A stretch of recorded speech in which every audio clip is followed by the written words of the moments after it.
is not primarily for reading your user data. It is primarily for talking to the firmware and the what's called app code information.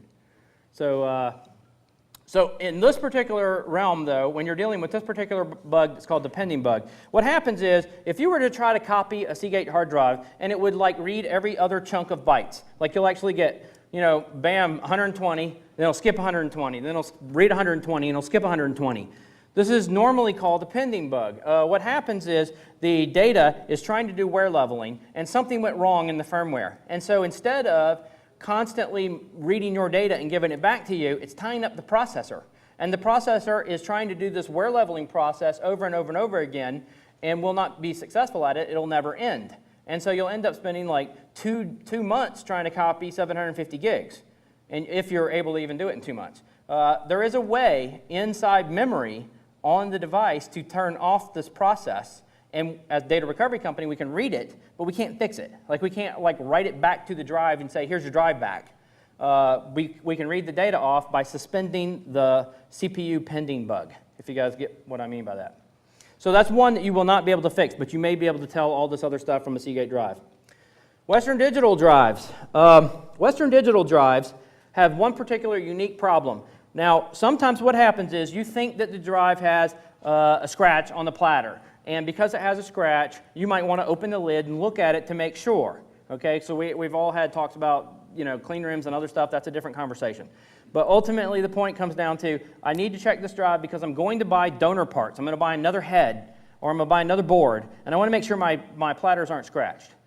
You can almost fairly safely look at every drive except Western Digital's. Do not open Western Digital drives because the head assembly is attached to this nub through the lid, and when you do remove the lid, it causes an alignment problem in the Western Digital drive, and then you can no longer read, even if it was an okay head, you wouldn't know that, because after you're through dealing with your other problems, you won't be able to realign this head. It's very, very difficult and requires a special tool that looks a lot like this. And there aren't many of them, okay? And this is about an $800 tool to realign the head assembly, and it's still difficult to do, okay? So don't open them. Now, luckily for us, Western Digital drives, most of the time, both the new Seagate hard drives and the Western Digital drives are both almost always a firmware or a board problem. Anything made since maybe 2006, 2007, 500 gigs, terabytes up, any of those things are almost always a board problem of some kind. Not that there are no head problems, but they are rarer than you would think. They're almost always. Now, Western Digital has a new firmware board problem. They're not telling anybody, but it has a lot to do with this. They have basically like two filters on the board, and one of them fails, and then it can read 50% of a drive, but not the other 50%. So it would look like it's a head problem, but it's not a head problem. It's a board problem, and that's going to cause you another problem. So here it is. Everything that was pretty much made for Western Digitals that has a chip on it that's called a U12 or a U5. These are a serial chip that's on the board that stores the parameters that are necessary for this drive to work. They are unique to this drive. And if you are going to swap boards, you have to unsolder this chip and solder it to a new board. Now, most people go, oh, you're going to tell me how to do it myself, and that's really tough, crap to do. It's really not. It's not as bad as you think it is. I literally believe that you can resolder, never touching a soldering gun, resolder this chip, maybe with a practice board first. You can resolder this chip in under 30 minutes. You could learn how to do it, and when you're good at it, under 10 minutes. And if you have the right equipment, you could do it in under 2 minutes, probably. But U12 and U5 are the serial chips that store this data. You can unsolder. Now, there are other boards besides Western Digital that have these, but it's rarer for them to have them than it is for Western Digital. So the only one you can't do are the newer boards, the boards that have this shape. If you see this triangle shape, this is the one that I just described where Western Digital has a problem where there's these filters that fail, and basically you have to copy the ROM using a special tool off of here because you can't just unsolder it and solder it to the other board. So this is going to be one of the exceptions that you cannot fix. So if you see this board and you think it's a head problem, it's probably not. But if you can read even 1 byte from that drive, even a single byte from the drive, you do not replace parts. You need to know what you got to do. And the tool that does it is fairly similar to this. and it is not a cheap tool. This actually is copying the firmware and the content from the board, and then we'll duplicate that onto a new board. So the way we fix this is we buy a new drive that works, that has the board in without the filters failing, that we can copy the whole drive. We take that board and we copy the code from one board to the other, and then swap the board. And then we can actually read it. But we basically destroy a good working, whatever, 2 terabyte drive in order to make that happen. We can put it back. We can copy the code and put it back, but there's always a chance of failure after we've done it. So, all right, so diagnostics. This is my fancy-dancy flow chart. Again, not expecting you to remember this, but this is a chart that you can at least go look at on my website. When you get to these red boxes, it usually means stop. If you do not get to the red box, then you might be able to fix this problem before you get there, depending on the drive. So what are we going to try to do? The very first thing that I want to do when I'm doing diagnostics, I want to hook this drive up to something that has an ATA controller, and I'm going to use a tool called MHDD. It's free. You can download it from hdddguru.com, and this is what we're looking at. There are actually in almost every, now see, like FTK Imager and stuff doesn't have this stuff. They don't show you these status lines across the top. You have a split in the status line. It looks like this. So you actually have statuses. You'll have things that look just like a courier modem. They basically say, hey, look, I've got drive ready, drive requests can be complete, and it can request data. But we also have status lights for failures. Every single sector that is on the drive has a breakdown for each sector that will actually tell you what's wrong, and it will respond to the correct equipment, okay? So here is what a real sector looks like. What you know is a sector that you've been told for forever is a sector is lie, okay? This 512 bytes is what you are copying when you are dealing with forensics. That 512 bytes down there is what you know as a sector. Well, the rest of this stuff is all part of the system, part of the drive, part of its functions, and they're all broken down into groups of data. So you actually have your addressing information, which is a particular type of error, and it will actually also go, depending upon how the drive actually stores bad blocks, it'll store bad blocks in another location. And then as you keep on going down, you'll have things like address marker not found, so you'll get something called AMNF errors or ID not found errors, depending on the type of error it is. So that will look like this. You'll actually see status lights over here on this side, over here, that will tell you what those are. So you'll get like abort errors, ID not found, uncorrectable, bad block, and there's address markers not found. Those are actually problems within the sector, but I've read content, but I have some other problem, okay? So I'm actually getting to a spot where I can read content, I've initialized the drive, and I can check it out. So in MHDD, you can actually just do what's called a scan. You can type scan at the command line, hit enter on this, and it'll basically go through, and if you can read sectors at all, or it reports any of this information to you, do not consider changing parts. Consider that there just may be a bad head or some other thing, and maybe we can still copy the data. What do I mean by that? There are some other things you can do too, like oscilloscope. There is an oscilloscope, and anybody use the oscilloscope, like a real oscilloscope besides a, yeah? So you can actually hook this up to the board, and you can find out in certain places what's wrong with this. There is some tools that actually have an oscilloscope built in that will watch the power consumption on the 5 and 12 volt channels. So you can see things like, oh look, my head is jiggling back and forth as it's trying to initialize. Here's my motor, and it's spinning up in a power, and I should see, it just depends. So in this particular case, I can tell this is a 3.5-inch hard drive because I have 12 and 5 volts. If I have a laptop drive, I'm only going to have 5 volts. So there'll be certain things like that where you can actually use an oscilloscope if you want to kind of graduate through the electronics components to tell that. But I can actually tell if a processor is in use. Like you can actually see when the processor utilization goes up based upon it reading a sector and stuck in that pattern.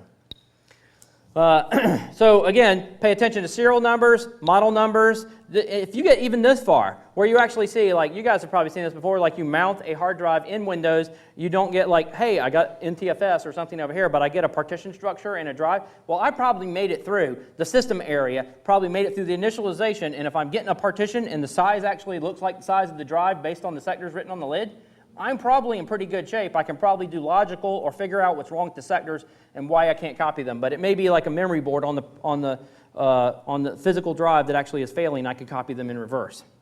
So that tells you a lot about whether or not your board is working and that you've made it through this process. There's one other thing too with regards to how does firmware work. So let's say, is my board working? I want to know if my board's working, but maybe firmware and other things have a problem. And it'll start to come together for you in a minute. So I'm backing up and I'm saying, all right, I did not read data. I did not get smart. Is my PCB board working? Is the printed circuit board on the bottom working? So if the board is working correctly, it will try to send the head to the system area to read the content. Now, unfortunately, except for Western Digitals, you'll have to open the drive to actually see this. This is what it will look like. Now, this movie is going to do it twice. You'll see this process twice. But understand, I got a drive that does not return data to me, and I want to see if the board is working by sending the head, without expensive equipment, by sending the head to the correct location to read the system area, and then I'll know that it failed at that point, that maybe I've actually got something else going on, like click, click, click, or something. All right, so here's this video. It'll do it twice. The head will move to this location, and it will jiggle back and forth intentionally. Now, you'll see it in a second. It'll park again, and it'll do it again. But the head will actually go to this seek area, and it'll jiggle just the ever slight so much. And you'll actually see it, like, read the data. Did you guys see that? So that actually read the system area and then responded to me before it actually went to its park location. So I know where that system area is on that drive. Now, if you open up a drive and you see something that looks like this, well, it probably kept sending the head to that location, but there is some damage, and then it scratched the platter. So it never was able to read the system area. That's probably the system area, and that system area is gone. So it's very, very important to at least see it go to this location and intentionally jiggle. If it doesn't work, what will happen is you'll get click, click, click, click, and it'll never actually look like it went to the right location to read any data. But the very first time that it's powered on and it goes through that initialization process, it's got to go try to read that system area. So when you're dealing with things like that, which are head problems where you actually have a head crash, there is a difference in how the head actually responds. So here's an instance right here where, okay, so you've got a head that clonks and you have a head that clicks. And I'm serious when I say this. Like, you guys have probably heard click, click, click. And you've heard clonk, clonk, clonk, clonk, clonk, right? That is probably a bad head. The clicking noise, it may not be a bad head. So here's an example of what that sounds like. This is an older drive. Now, that's a severe one. You probably haven't heard one that severe, maybe. But so ultimately what ends up happening is something around 3 minutes, maybe 3.5 minutes. If the other heads are okay, it's kind of bad to let it run like that for 3.5 minutes, but I'm just telling you, you got no equipment, okay? So somewhere around 3.5 minutes, if the other heads are okay and they respond, they may read the system area and then still return the data to you. You may still get a serial number or a model number if you were letting it run until it actually settled down, and you will actually be able to read content. That means that you probably only have one bad head.